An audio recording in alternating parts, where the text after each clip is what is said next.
আসসালামু আলাইকুম। আশা করি সবাই ভালো আছেন। আজ চলে এলাম আবারও আরেকটি নাস্তার রেসিপি নিয়ে, আর বলবো অবশ্যই হেলদি।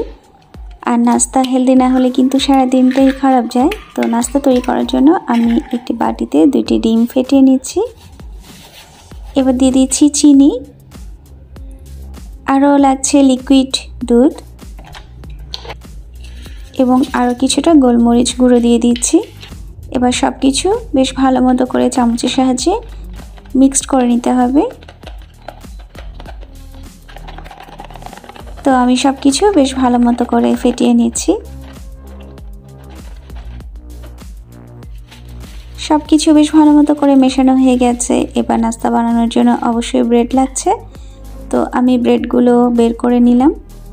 এখানে যার যার কোয়ান্টিটি মতো নাস্তাটি তৈরি করতে হবে। এবার একটি ফ্রাই প্যান গরম করে খুব সামান্য তেল দিচ্ছি এবং তেলটা খুন্তির সাহায্যে চারপাশে ছড়িয়ে নিচ্ছি। খুব বেশি তেল এখানে দিব না, যেহেতু হেলদিভাবে তৈরি করছি। এবার ডিম, দুধ এবং চিনির মিশ্রণে একটি ব্রেড চুবিয়ে এভাবে ভেজে নিতে হবে।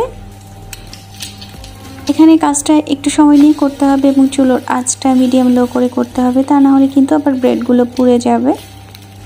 আর ভাজার কাজটা আমি যেহেতু অল্প তেলে করছি, তাই এখানে চুলোর আঁচটা কিন্তু একেবারে মিডিয়াম লো রাখাই ভালো।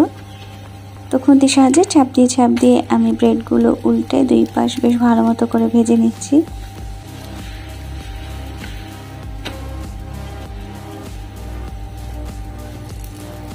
এই ব্রেডটা তৈরি হয়ে গেছে, তুলে নিচ্ছি এবং একই নিয়মে আরও ব্রেডগুলো ভেজে নিচ্ছি এবং প্রতিবারই খুব অল্প পরিমাণে তেল ফ্রাই প্যানে দিয়ে নিতে হবে।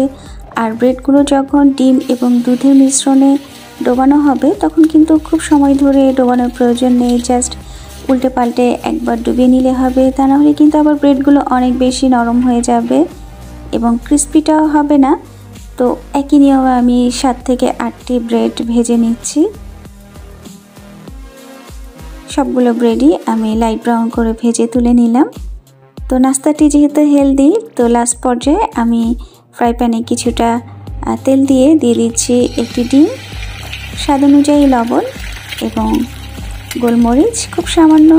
এবার ডিমটা সোজা কথা পোস্ট করে নিচ্ছি। তো প্রথম পর্যায়ে 2টি ডিম, দুধ এবং চিনির মধ্যে কিন্তু আমি 6 থেকে 7টি ব্রেড ভেজে নিয়েছি। তো ওখানে তৈরি হয়ে গেল 6 থেকে 7টি ব্রেড। অ্যান্ড নাও আরও কিছুটা হেলদি করার জন্য পার্সন ওয়াইজ ডিমটা পোস্ট করে নিলেই হবে। তবে আমার কাছে কিন্তু ডিম পোস্ট ছাড়াই এমনিতেই সামান্য হানি দিয়ে এই ব্রেড টোস্টটা বেশ ভালো লাগে। তো এটা ডিপেন্ডস করে যার যার স্বাদ অনুযায়ী। তো তৈরি হয়ে গেল খুবই ঝটপট এবং মজাদার আর অবশ্যই হেলদি ব্রেকফাস্ট। আশা করি আজকের আমার এই ব্রেকফাস্ট তৈরির প্রসেসটি আপনাদের ভালো লেগেছে। আর এতক্ষণ আমার সঙ্গে থাকার জন্য ধন্যবাদ সবাইকে। ভালো থাকবেন সবাই। আল্লাহ হাফেজ।